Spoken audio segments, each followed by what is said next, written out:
स्वामी समर्थ सगळ्यांना. कशा आहात मैत्रिणींनो? आशा व्यक्त करते स्वस्त असाल, मस्त असाल, स्वामींच्या सेवेमध्ये रममाण असाल. आषाढी एकादशी अगदी 2 दिवसावर येऊन ठेपलेली आहे आणि बऱ्याच जणींची इच्छा होती की ताई तुम्ही आषाढी एकादशीची पूजा मांडणी करून दाखवा. अगदी साध्या सोप्या पद्धतीनं पूजा कशी मांडावी हे मी पुढे व्हिडिओमध्ये सांगितलेलं आहे. त्याआधी थोडक्यात आषाढी एकादशीची माहिती घेऊया. आषाढी एकादशीची सुरुवात म्हणजेच भगवान विष्णू या दिवशी शेषनिद्रेवर जातात, म्हणजेच ते झोपी जातात. चक्क आपला सर्व कारभार लेखाजोखा सगळं आपलं आयुष्य सांभाळणारे, आपला आर्थिक व्यवहार, आपलं रोजचं जे काही आहे ते ठरवणारे भगवान विष्णू, या जगाचे पालन करता साक्षात भगवान विष्णू आता शेषनिद्रेवर जातात आणि जाता जाता आपला सर्व जो काही लेखाजोखा कारभार आहे तो भगवान महादेवांकडे देऊन जातात. आणि म्हणूनच या पूजेमध्ये भगवान महादेवांच्या पूजेला सुद्धा खूप महत्त्व आहे. आता या 4 महिन्यामध्ये लग्न विधी असं फारसं काही केलं जात नाही, कारण या दिवसामध्ये फक्त उपासना केली जाते, उपवास केले जातात, सेवा केले जातात आणि चातुर्मासामध्ये अनेक घरामध्ये कांदा लसूण सुद्धा सोडला जातो. तर अशा या आषाढी एकादशी दिवशी विठ्ठल विठ्ठल या नामाचे स्मरण का करावे ते तुम्हाला आज इथं थोडक्यात सांगत आहे. बघा, कथा पौराणिक कथेनुसार आपल्याला 3 ब्रह्म आपल्याकडे आहेत. म्हणजे आपल्या इथे म्हणजे एकूण 3 ब्रह्म आहेत. त्यातला पहिला ब्रह्म आहे तो कुबेर ब्रह्म, जो साऊथ मध्ये म्हणजे तिरुपती बालाजी इथे तो कुबेर ब्रह्म आहे, जिथे सतत पैशांचे व्यवहार आणि पैशांची आवक असते. दुसरा ब्रह्म म्हणजे अन्न ब्रह्म, तो पंजाब मध्ये आहे, जिथे गुरुद्वारामध्ये लाखो भाविक रोज जेवण करतात. म्हणजे अन्नदानाचा जो आहे अन्न ब्रह्म तो तिथं आहे. आणि तिसरा जो नाद ब्रह्म, जो नशिबाने आपल्याला मिळाला आहे, तो म्हणजे नाद करणे, म्हणजेच नामस्मरण करणे. या दिवशी नाद कशाचा करायचा तर विठ्ठल विठ्ठल विठ्ठल विठ्ठल असा नाद ब्रह्म करण्याला खूप जास्त महत्व आहे. आता विठ्ठल विठ्ठल विठ्ठल म्हटल्यानंतर आपण भगवंताच्या जास्तीत जास्त जवळ जातो. त्याच पद्धतीने भगवंताच्या जवळ जाऊन आपण देवशयनी एकादशी दिवशी जितके आपण ओम नमो भगवते वासुदेवाय आणि विठ्ठल विठ्ठल याचा जप करू, तितका आपल्या आयुष्यामध्ये प्रगतीचे मार्ग उघडतात. आता जसं विठ्ठल विठ्ठल म्हटल्यावर आपल्याला हे महत्व कळलं, तसं थोडक्यात सायंटिफिक महत्व, जेव्हा आपण विठ्ठल विठ्ठल ठ ला ठ जोडतो तेव्हा आपल्या हृदयामध्ये एक हालचाल होते. थोडंसं प्रेशर आल्यासारखं होऊन आपले जे हार्टबीट्स असतात ते सुधारतात आणि आपल्याला खूप चांगले रिझल्ट, आपल्या शरीराचे जे ब्लॉकेजेस असतात आतनं ते निघून जातात. म्हणून या दिवशी दिवसभर विठ्ठल विठ्ठल विठ्ठल, बघा तुम्ही ठ ठ ठ जेव्हा म्हणतो तेव्हा एक इथं वेगळंच काहीतरी जाणवतं आणि ते खूप महत्वाचं आहे. उपवास का करावा तर पावसाळ्याचे दिवस आहेत, अनेक बाहेरच्या गोष्टी खाऊन किंवा घरातलेही काही वेळेस अन्न खाऊन आपल्या आतड्यांना थोडासा जडपणा येतो आणि तो निघण्यासाठी हा एकादशीचा उपवास करतात. तसं तर एकादशीला असं ताटभर घेऊन कधीच खाऊ नये. जसं की शेंगदाणे, वेगवेगळे पदार्थ अगदी थोडं मोजकं खाऊन, म्हणजे आपल्याला ना पोटाचा, गॅसेसचा कोणताही त्रास होता कामा नये ह्याची काळजी घेऊन थोडं खाऊन 48 तासाचा उपवास हा एकादशीचा धरला जातो आणि ते आपल्या तब्येतीसाठी खूप चांगलं असतं. तर बघा, तुमच्या यानं आहे उपवास कसा धरायचा कसा नाही, पण हलका आहार मात्र नक्की घ्या. तर पुढे आता तुम्हाला व्हिडिओ दिसेल, तो देवपूजेचा असेल, छोटासा त्या दिवशीचा. तर नक्की नक्की बघा. ही प्रार्थना करते. चॅनलला सबस्क्राईब करा, लाईक करा, शेअर करा. श्री स्वामी समर्थ.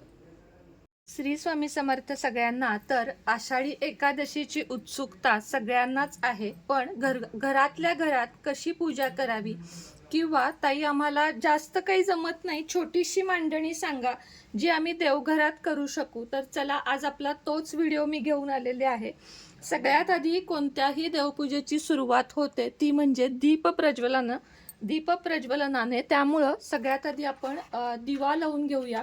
दिवा हा कशासाठी लावतात तेही रिझन सांगते मी. कारण अग्नीच्या साक्षीने आपण जी कोणती देवपूजा करतो ती फळास जाते आणि अग्नीशिवाय म्हणजे दिव्याशिवाय जर आपण कधीही देवपूजा कोणती केली तर त्याला कुठलेही फळ मिळत नाही असे म्हटले जाते. आणि म्हणूनच आपल्याला कुठल्याही पूजेच्या सुरुवातीला महत्त्व असते ते म्हणजे दिवा प्रज्वलनाला. दिवा प्रज्वलन केल्यानंतर कधीही तसाच ठेवू नये, तर त्याची विधिवत पूजा करावी. विधिवत म्हणजेच काय, तर चंदन लावावे आणि त्यानंतर हळदी कुंकू लावावे, फूल वाहावे, अक्षता वाहाव्यात आणि आपण नमस्कार करावा दिव्याचा. आणि शुभं करोती कल्याणम आरोग्यम धनसंपदा, दिव्या दिव्या दीपत्कार, जे तुम्हाला जमत असेल किंवा शुभं करोती म्हटली तरीही चालते. आता पिवळे वस्त्र घालायचे किंवा लाल वस्त्र. एक छोटासा, आता तर मी देवघरातच पूजा मांडली आहे, तुम्ही बघू शकता. यानंतर गणपती पूजन करून घ्यायचे. आता मी गणपतीला इथे अभिषेक करून घेतलेला आहे.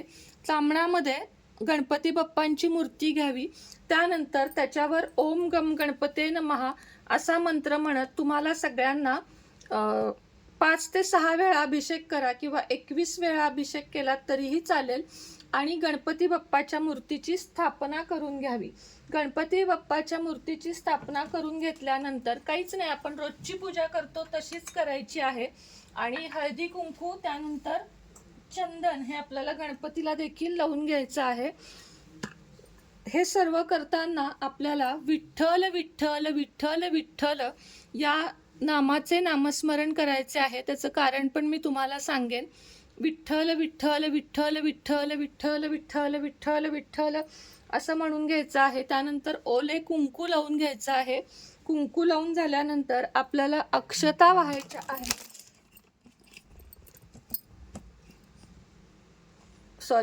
आपल्याला अक्षता वाहून घ्यायच्या आहेत.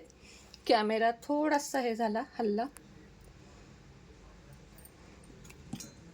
अक्षता वाहून झाल्यानंतर बाप्पाला गुलाबाचे फूल व्हायचे आहे आणि नैवेद्य दाखवून घ्यायचा आहे. नैवेद्य काहीही दाखवू शकता, गुळ, खोबरं, साखर यापैकी तुम्ही काहीही दाखवू शकता. यानंतर तांबणामध्ये बाळकृष्णाची मूर्ती घ्यायची. आता मी हे अभिषेक केलेलेच आहेत आत्ता पूजा करताना. बाळकृष्णाची मूर्ती घेऊन पुरुष सुक्त म्हणायचे आणि पुरुष सुक्त म्हणत म्हणत अभिषेक करायचा. अभिषेक केल्यावर बाळकृष्णाला आपल्याला इथे चंदन लावून घ्यायचं आहे, थोडंसं अत्तर लावून घ्यायचं आहे. आता ही पूजा आपण चौकी अशी न मांडता, चौरंग न ठेवता नुसती केली तरीही चालते, काहीही हरकत नाहीये देवघरातच. पण मी तुम्हाला दाखवते, ज्यांना इच्छा आहे त्यांनी नक्की करा. बाळकृष्णाच्या मूर्तीची स्थापना अक्षतांवर आपण करून घ्यायची आहे. आता बाळकृष्णाची मूर्ती झाल्यावर तुमच्याकडे फोटो किंवा मूर्ती जे काही असेल, खरं तर तुम्ही मूर्ती मागवा माझ्याकडून. ही मूर्ती घरात देवघरात असण्याचे खूप महत्त्व आहे. ज्यांच्या घरामध्ये नारायण आणि लक्ष्मीची अशी शेषनागावरची मूर्ती असते त्यांच्या घरामध्ये सुख, समृद्धी, शांती नांदते आणि साक्षात नारायणांची आपल्या हातून रोजच्या रोज पूजा घडते. जिथे नारायण तिथे लक्ष्मी. आणि चरण दाबतानाची मूर्ती आहे, याला खूप महत्त्व आहे. आणि काही लेडीज मला विचारतात मैत्रिणी की शेषनाग चालतो का, तर हो, शेषनाग हे भगवान विष्णूंचे हेच आहे, म्हणजे कायम त्यांच्यासोबत असते, वाहन म्हटलो आपण तरी चालेल आणि त्यामुळे चालते. भगवान विष्णूंना हळद प्रिय आहे म्हणून हळदीचे, चंदनाचे असा टिळा लावून घ्यावा आणि माता लक्ष्मीला कुंकू लावून घ्यावे. यानंतर या मूर्तीला आपल्याला नारायण भगवानांना अक्षता वाहून घ्यायच्या आहेत आणि पिवळे फूल वाहून घ्यायचे आहे. पिवळ्या फुलाला खूप महत्त्व आहे. या दिवशी पिवळे फूल आवर्जून वाहा तुम्ही. तुळस ही अतिशय जास्त महत्त्वाची आहे. आता भगवान विष्णूंसोबत या दिवशी शिवलिंगाची सुद्धा पूजा करायची आहे, कारण आता 4 महिने सगळा आपला कारभार हे पारदच म्हणते, महादेवांवर भगवान विष्णू सोपवतात. त्यामुळे या पूजेमध्ये महादेवांच्या पूजेला सुद्धा खूप जास्त महत्त्व आहे, लक्षात ठेवा. आणि म्हणूनच महादेवांची सुद्धा पूजा केली जाते. तुम्हाला उपलब्ध झाले तर बेलपत्र सुद्धा अवश्य वाहा, अन्यथा मग अशा पद्धतीने फूल वाहा, पांढऱ्या अक्षता वाहून घ्या. हे सर्व झाल्यावर आता महत्त्व आहे ते म्हणजे तुळशीचे. गणपती बाप्पाला तुळस नाही व्हायची, पण भगवान विष्णूंना तुळस वाहून घ्यायची आणि भगवान विष्णू आणि बाळकृष्ण यांना तुळस वाहून घ्यायची. असतील तर 108 पानं सुद्धा वाहिलीत तुम्ही तरीही चालतील. नसेल तर आपल्याला जास्त तुळशीचं हे तोडण्यापेक्षा एकच पान 108 वेळा वापरलं तरीही चालेल. तर अशा पद्धतीने अगदी छोटीशी पूजा करायची आहे. आता यानंतर तुळस जागेवरून न हलवता, कारण या दिवशी तुळशीला हात लावू नये, त्यामुळे तुळस जागेवरून न उचलता तुळशीची लांबून पूजा करावी. ते कशी करावी तर हळद कुंकू हे लांबून व्हावं, म्हणजे लांबच व्हावं एका ताटलीमध्ये, आणि तिथेच तुपाचा दिवा लावावा, पाणी चुकूनही वाहू नये. त्याच पद्धतीनं विष्णू सहस्त्रनामावलीच्या पोथीची सुद्धा या दिवशी पूजा करायची आहे. हळद कुंकू काय असेल, चंदन वगैरे ते, आणि फूल अक्षता हे वाहून पूजा करून घ्यावी. त्यानंतर तुळशी पत्रांची सुद्धा पूजा करावी, जी आपण पानं आणलेली असतात त्यांची पूजा करावी. या अशा पद्धतीनं ठेवावीत आणि त्यांची सुद्धा पूजा करून घ्यायची आहे आपल्याला, म्हणजे हळद कुंकू अक्षता वाहून पूजा करून घ्यायची आहे. तर ही झाली पूजा. कशी करावी तुम्हाला समजली असेल. त्यानंतर उदबत्ती लावून घ्यावी. उदबत्ती लावल्यानंतर दिवा तुपाचा कापूर हे लावून घ्यावे आणि विठ्ठलाची आरती करावी. विठ्ठलाची, बाळकृष्णाची, जी तुम्हाला जमत असेल ती आरती करावी आणि नैवेद्य दाखवून घ्यावा. आता नैवेद्याला मी इथं केळ दाखवणार आहे. तुमच्याकडे जे उपलब्ध असेल ते तुम्ही दाखवा, किंवा मग खिचडी वगैरे जो आपला उपवासाचा स्वयंपाक असतो त्याचा नैवेद्य दाखवला तरी चालेल.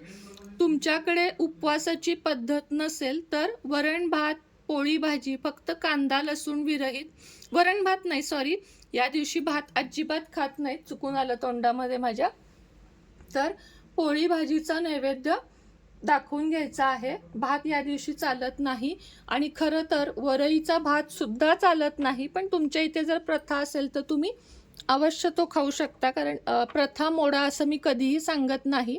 पण शक्यतो भात चालत नाही म्हणल्यावर वरईचा भात सुद्धा खाऊ नका. साबुदाणा, बटाटा हे सर्व काही तुम्ही खाऊ शकता. त्याचबरोबर शंखाचं पूजन सुद्धा करायचं आहे. शंखाचं पूजनही आधीच आपल्या सगळ्या पूजेबरोबर करून घ्यायचं आहे. आता मी कसं सकाळीच आत्ता अभिषेक वगैरे झालेला आहे माझा, शंखामध्ये पाणी ठेवलेलं आहे, चंदन लावलेलं आहे. तर अशा पद्धतीनं फूल वाहून छानपैकी पूजा आपल्याला करून घ्यायची आहे. आणि सगळ्यात शेवटी कापुराला पण खूप महत्त्व आहे. कापूर आरती करून घ्यायची आहे भगवंताची. कापूर आरती केल्यानंतर, एक मिनिट, कापूर आरती करून झाल्यानंतर थोड्या वेळ देवासमोर बसायचं आहे. कोणतीही आरती म्हणू शकतो आपण, गणपतीची एक, देवीची एक, आणि मग त्यानंतर विठ्ठलाची एक, अशा आरत्या आपल्याला म्हणून घ्यायच्या आहेत. महाराजांची पूजा सुद्धा, आता इथं माझ्या देवघरातच महाराज आहेत त्यामुळे त्यांचीही पूजा माझी करून झालेली आहे. तर अशा पद्धतीने पूजा आपल्याला करायची आहे.